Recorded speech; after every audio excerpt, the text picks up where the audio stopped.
because one, obviously, we're all very, very excited and fascinated by. But if you were to name one game-changing innovation that has really changed how people shop. This idea of RFID, which is essentially embedding a technology that allows you to locate something from anywhere, will really allow us to connect different data points and sell things from all different locations and abilities. And I think that will really revolutionize how and where we move inventory from. Something that I find very interesting is the use of artificial intelligence. I think there's such opportunities there for companies to add that high touch.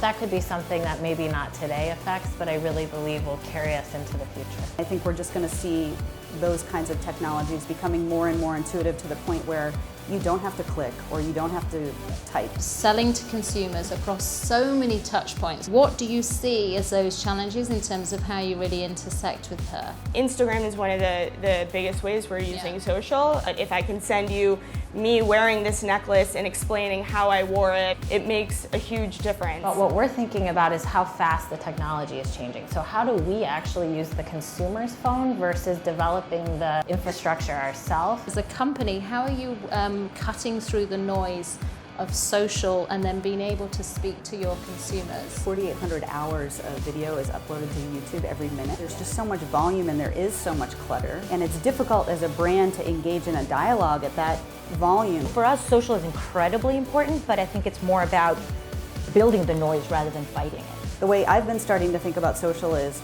not just about what our conversation is as a brand with our consumers, but what our conversations with our consumers are with each other. By 2022, 75% of all retail consumption will be millennials. 75%. Oh, and it's more this mindset and this really social demographic change that's starting to happen. Do you think the stores are going away? I think they'll become experience centers. People like community. I don't think that will ever be absent. I just think it will look significantly different. One thing I've learned about anything in the last 10 years is the impossible will be possible. It's just a matter of timing. Headliner series today was amazing. Our panelists were so inspired, so energetic, so passionate about what they do.